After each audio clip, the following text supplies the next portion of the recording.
আমার তহা চাচা বলে দিয়েছে। আর যাই হোক, আমি নওশাদকে চিনি, নওশাদ অনেকগুলো সিট পাবে। আরে হারোয়া থেকে আমাদের খামচিহ্ন এবারে বিধানসভায় যাবে, এই কথাটা দৃঢ়তার সঙ্গে আমরা বলে দিতে চাই। নিতে দিন, আন্দোলনটা আমায় নিতে দিন। আর আপনারা সব সম্প্রদায় একসাথে থাকুন, ভালো থাকুন, সুস্থ থাকুন। আপনারা জানেন আমরাও কোর্টে, ওয়াকফ আমাদের এখানে কোনো কোশ্চেন নেই। যদি ওয়াকফ নিয়ে আন্দোলন করতে হয় দিল্লিতে যান, এখানে নয়। এইটা নিয়ে আর ঘুরোঘুরি করবেন না, ঘুরোঘুরি করবেন না। যদি করেন সবচেয়ে বড় শত্রু আমি হব।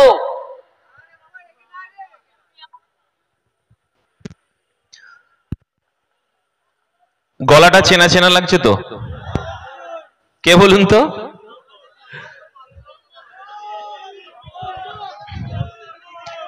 এই রাজ্যের তিনি নাকি মুসলমানদের ত্রাতা। মাঝে মধ্যে বোরখা পরেন, হিজাব পরেন, ইনশাআল্লাহ সুবহানাল্লাহ করেন। মমতা বন্দ্যোপাধ্যায় বলছেন ওয়াকফ নিয়ে পশ্চিম বাংলায় আন্দোলন করা যাবে না, দিল্লিতে গিয়ে আন্দোলন করতে হবে। আর আন্দোলন যদি করেন তাহলে আমার থেকে খারাপ কেউ হবে না। এই রাজ্যের মুখ্যমন্ত্রী, এই রাজ্যের পুলিশ মন্ত্রী আর কিছুক্ষণ পরে বাঘের বাচ্চাটা ভাঙড় থেকে ঢুকছে এখানে। হারোয়ার পুলিশের যদি ক্ষমতা থাকে একবার আটকে দেখাক। আমরা বলছি আমাদের দেয়ালে পিঠ থেকে গেছে। আমরা ইন্ডিয়ান সেকুলার ফ্রন্ট বলছি, নানা ভাষা, নানা মত, নানা পরিধান, বিবিধের মাঝে দেখো মিলানো মহান। আমরা বলছি এ ভারতবর্ষ গণতন্ত্রের ধর্মনিরপেক্ষ রাষ্ট্র। এই রাষ্ট্রে একজন মুসলমানের যা অধিকার আছে, একজন হিন্দুর তা অধিকার আছে, আদিবাসী দলিতের তা অধিকার আছে, মতুয়াদের যা অধিকার আছে, এসসি এসটি ওবিসি ভাইদের তাই অধিকার আছে। এই অধিকার কোনো মতে খর্ব হতে দেবে না এসে। আমরা পাড়ায় পাড়ায় সংবিধান সামনে রেখে ওয়াকফ সংশোধনী বিল যতক্ষণ না প্রত্যাহার হচ্ছে ততক্ষণ পর্যন্ত আমরা রাস্তায় থেকে আন্দোলন করব। আর মমতা বন্দ্যোপাধ্যায়ের পুলিশের যদি ক্ষমতা থাকে আমাদেরকে আটকে দেখাক একবার। আমাদের নামে 5টা থানায় ইতিমধ্যে মামলা হয়েছে। আমরা বলেছি দিল্লি মমতা বন্দ্যোপাধ্যায় আপনি যাওয়ার কথা বলেছেন, আমরা পাড়ায় পাড়ায় মহল্লায় মহল্লায় আমরা আলোচনা সভা করব, মানুষের মতামত নেব। ভারতবর্ষের গণতন্ত্র প্রিয় ধর্মনিরপেক্ষ মানুষকে নিয়ে আমরা লং মার্চ করব, দিল্লিতে গিয়ে ধর্ণা দেব। আমরা জানি বিজেপি যা তৃণমূল তা। আমরা বলিনি, মুকুল রায় বলেছেন যাহাই বিজেপি তাহাই তৃণমূল, যাহাই তৃণমূল তাহাই বিজেপি। এই কথাটা আমরা জেনে গেছে এই বাংলার মানুষ। আমরা বলতে চাইছি এই কিছুদিন আগে উপনির্বাচন হয়েছিল না আমাদের এখানে, আরো উপনির্বাচন হলো তো, তৃণমূল সবুজ আবির মেখেছিল না? একেবারে বলছে খেলা হবে, খেলা হবে। আমরাও বলছি 2026-এ খেলা হবে। আর আমার কর্মীরা বুথে লাল কার্ড নিয়ে দাঁড়িয়ে থাকবে।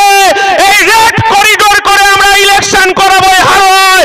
হারোয়ায় 2026-এ ওয়াকফ সংশোধনী বিল প্রত্যাহারের জন্য আমাদের 2026-এ ভোট হবে। আর শাসন 2 নম্বর, আমাদের বারাসাত 2 নম্বর ব্লকে ইলেকশন হবে। তৃণমূলকে আগাম সতর্ক করে দিচ্ছি, কারণ তিহার থেকে ঘুরে এসেছে। আপনার উন্নয়ন দাঁড়িয়ে থাকবে রাস্তায়। অনুব্রত মণ্ডল, আর অনুব্রত মণ্ডল আজকে বলছে বেসুরো গাইছে। আমরা বলতে চাইছি যারা তৃণমূল কংগ্রেসের হয়ে দালালি করছেন, যারা 2 পয়সার দালালি করছেন, যারা গরিব খেটে খাওয়া শ্রমজীবী মানুষের প্রধানমন্ত্রী আবাস যোজনার টাকা লুট করেছে, যারা হচ্ছে 100 দিনের কাজের টাকা লুট করেছে, যারা আমাদের ভেড়ির জমি লুট করেছে, তাদেরকে সাবধান করে দিয়ে যাই। শেখ শাহজাহানের অবস্থা জেলের মধ্যে, এই হারোয়াতে আমরা শেখ শাহজাহানের সাম্রাজ্য হতে দেব না।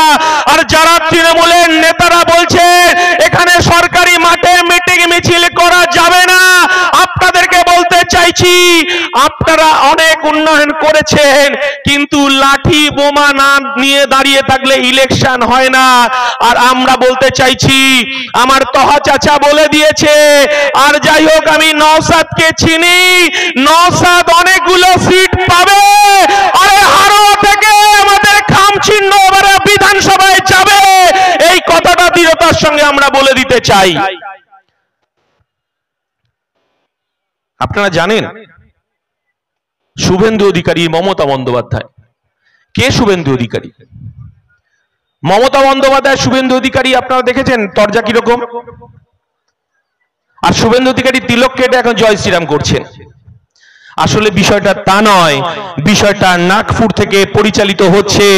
এই রাজ্যটাকে বিজেপির হাতে ঠিক সময় মতো তুলে দেওয়ার যে পরিকল্পনা মমতা বন্দ্যোপাধ্যায় নিয়েছেন, আমরা বলতে চাইছি যে এই যে চক্রান্ত, এই চক্রান্ত আমাদেরকে ব্যর্থ করতে হবে।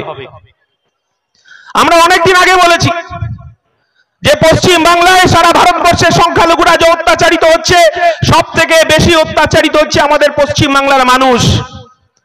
আর আমার কিছু মুসলমান ভাইরা তারা এখনো বলছে যে আমরা বিজেপিকে রুখতে গেলে তৃণমূলকে ভোট দিতে হবে। আপনারা তো ভোট দিয়েছেন। এই রাজ্যে ওয়াকফ সম্পত্তি, ওয়াকফ সংশোধনী বিল, আমরা যেটুকু জানি যে ওয়াকফ সম্পত্তি 4 লক্ষ একর জমি বিজেপি চক্রান্ত করে আমার মুসলমান ভাইদের কাছ থেকে কেড়ে নিচ্ছে। আর আমার রাজ্যের অভিভাবিকা, যিনি রেড রোডে মাথায় হিজাব পরে, বোরখা পরে, যিনি দোয়া আদায় করেন, সুবহানাল্লাহ ইনশাআল্লাহ বলেন, আর মমতা বন্দ্যোপাধ্যায় তিনি চুপ করে দেখছেন যে 4 লক্ষ একর জমি বিজেপি সরকার কেড়ে নিচ্ছে। আমার বিজেপি, এই বিজেপি সরকার আমার বাপ জেঠা কাকাদের কবরস্থানে হাত বাড়িয়েছে। আর কিছুদিন পরে সরকার ভেস্টেড হিসাবে ঘোষণা করবে, আমার বাপ জেঠা কাকাদের কবরস্থানে মদের দোকান হবে, মল হবে। আর ইন্ডিয়ান সেকুলার ফ্রন্ট বলছে আমরা এক বুক রক্ত দেব, আমরা ওয়াকফ সংশোধনী বিল যতক্ষণ না প্রত্যাহার হচ্ছে আমরা রাস্তায় দাঁড়িয়ে থেকেই আমরা এর প্রতিবাদ করব। সেই জন্যই তো আমরা ইন্ডিয়ান সেকুলার ফ্রন্ট রাস্তায় নেমে আমরা লড়াই করছি। আমরা বলতে চাইছি, যারা বলতে চাইছেন যে তৃণমূল দিয়ে বিজেপিকে রুখবেন, বালির বাদ দেওয়ার চেষ্টা করছেন। 1998 সালে আর একবার স্মরণ করিয়ে দিতে চাই, 1998 সাল কংগ্রেস ভেঙে তৃণমূলের জন্ম হলো। 1998 সালে তৃণমূলের জন্ম হওয়ার পর মমতা বন্দ্যোপাধ্যায় বিবিসিকে সাক্ষাৎকার দেওয়ার সময় বলছেন বিজেপি আমার স্বাভাবিক মিত্র। আমরা দেখলাম পশ্চিম বাংলায় আনন্দবাজার পত্রিকায় বড় বড় হোর্ডিং এ আমরা দেখতে পেলাম বিজেপিকে ফ্রন্টে এনে লড়বো। কে বলেছে? নওশাদ সিদ্দিকী বলেনি, আব্বাস সিদ্দিকী বলেনি, এই হিজাব পরা, এই বোরখা পরা মমতা বন্দ্যোপাধ্যায় বলেছেন। আর মমতা বন্দ্যোপাধ্যায় যদি অপরাধ থাকে, এই বাংলায় বিজেপিকে ডেকে নিয়ে এসে পদ্ম ফুলের চাষ করেছে, এটাই মমতা বন্দ্যোপাধ্যায় সব থেকে বড় অপরাধ। 1999 সালে লোকসভা নির্বাচন আমরা কি দেখলাম? মমতা বন্দ্যোপাধ্যায়ের বাড়িতে অটল বিহারী বাজপেয়ী এলেন। অটল বিহারী বাজপেয়ী মমতা বন্দ্যোপাধ্যায়ের মায়ের পায়ে হাত দিয়ে প্রণাম করছেন। মমতা বন্দ্যোপাধ্যায়ের মা গায়ত্রী দেবী তাকে মালপোয়া খালেন। আর মমতা বন্দ্যোপাধ্যায় হাতে হাত রেখে তিনি এই পশ্চিম বাংলা থেকে বিজেপি দমদম থেকে তপন শিকদার আর কৃষ্ণনগর থেকে জুলু মুখার্জি, সত্যব্রত মুখার্জিকে একসাথে মমতা বন্দ্যোপাধ্যায় দিল্লি গেলেন।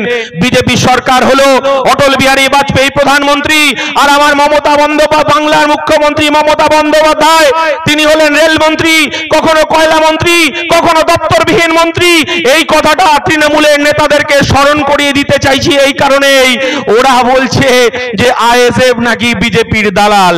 ওরা হিন্দু পাড়ায় গিয়ে বলছে এটা মুসলমানের দল, আর মুসলমান পাড়ায় গিয়ে বলছে এটা বিজেপির দালাল। আমরা বলতে চাইছি তৃণমূলের নেতারা, আপনারা শুনছেন, আমি জানি আপনাদের, আমরা এই মঞ্চ থেকে শুভেচ্ছা জানাই যে আপনাদের শুভোদয় হোক। আমরা পিয়ারুলকে বলে যাচ্ছি যে তৃণমূলের নেতারা রক্তদান করতে বাধা দিলেন, জনসভা করতে বাধা দিলেন, আপনাদেরকে বলে যাচ্ছি পিয়ারুলের নাম্বারটা আপনারা রেখে দেবেন। আপনার পরিবারের উপরওয়ালা না করুক, কেউ অসুস্থ হোক, যদি রক্তের প্রয়োজন হয় আমার পিয়ারুল ভাই কার্ড নিয়ে রক্ত নিয়ে আপনার হাসপাতালে দোরগোড়ায় পৌঁছে যাবে। এটাই ইন্ডিয়ান সেকুলার ফ্রন্ট, এটাই আব্বাস সিদ্দিকী, এটাই নওশাদ সিদ্দিকী। আমরা এই কথাই বলতে চাইছি। আর বিজেপির শুভেন্দু অধিকারী যারা বিজেপি করছেন, জয় শ্রীরাম বলছেন, আপনারা যখন ওপরওয়ালা না করুক, যারা হসপিটালে যারা যান, যারা বিজেপি করেন, জয় শ্রীরাম বলে যারা বাজারকে গরম করতে চাইছেন, তাদের যদি রক্তের প্রয়োজন হয় তখন ব্লাড ব্যাংকে গিয়ে আমরা বলি না এক বোতল হিন্দুর রক্ত দিন। আমরা বলতে চাইছি শুভেন্দু অধিকারী, এই বাংলা সম্প্রীতির বাংলা, আপনি হিন্দু হিন্দু ভাই ভাই করছেন। আপনার মুখ্যমন্ত্রী, আপনার নেত্রী বলেছেন যে আপনার নাকি অনেকগুলো পেট্রোল পাম্প আছে, আপনার অনেকগুলো বাস আছে, আপনার অনেকগুলো ট্রলার আছে। শুভেন্দু বাবু এই হারোয়ার মঞ্চ থেকে আইএসএফ আপনাকে বলছে আপনি পেট্রোল পাম্পে একবার হিন্দু হিন্দু ভাই ভাই, আর হিন্দু ভাইরা যদি যায় একবার যদি জয় শ্রীরাম বলে, তাহলে আপনি অন্তত 106 টাকার পেট্রোল নিশ্চয়ই 50 টাকায় দেবেন। আপনি আগুন নিয়ে খেলবেন না। আপনার কাছে করো জোরে আমরা আবেদন জানাচ্ছি, এই বাংলা রবীন্দ্রনাথের বাংলা, এই বাংলা কাজী নজরুলের বাংলা, এই বাংলা নেতাজি সুভাষচন্দ্রের বাংলা, এই বাংলা আবু বকর সিদ্দিকীর বাংলা, এই বাংলা আসফাকুল্লাহর বাংলা, এই বাংলায় হিন্দু মুসলমানের জায়গা নেই। আমরা বলতে চাইছি ইন্ডিয়ান সেকুলার ফ্রন্ট, মোরা এক বৃন্তে দুইটি কুসুম, হিন্দু মুসলমান, মুসলিম তার নয়নমণি, হিন্দু তাহার প্রাণ। আর তৃণমূলের নেতাদের আপনাদেরকে আরেকবার আপনারা কান খুলে শুনে রাখুন, আমরা কি দেখলাম 2024 সালে বিজেপিকে দেখলাম আমরা, নরেন্দ্র মোদী আর অমিত শাহ তারা স্লোগান দিলেন রাম মন্দির তৈরি করবেন, আর স্লোগান দিলেন আপকি বার 400 পার। ঢুকে গেছেন? স্লোগান দাও। ইন্ডিয়ান সেকুলার ফ্রন্ট জিন্দাবাদ, আমাদের বিধায়ক নওশাদ সিদ্দিকী ভাইজান জিন্দাবাদ। নওশাদ ভাইজান তোমায় জানাই স্বাগতম, নওশাদ সিদ্দিকী ভাইজান তোমায় জানাই স্বাগতম। এ গরিবের বন্ধু নওশাদ ভাইজান স্বাগতম, এ দলিতের বন্ধু নওশাদ ভাইজান স্বাগতম। স্বাগতম, দলিত বলে ভাইজান।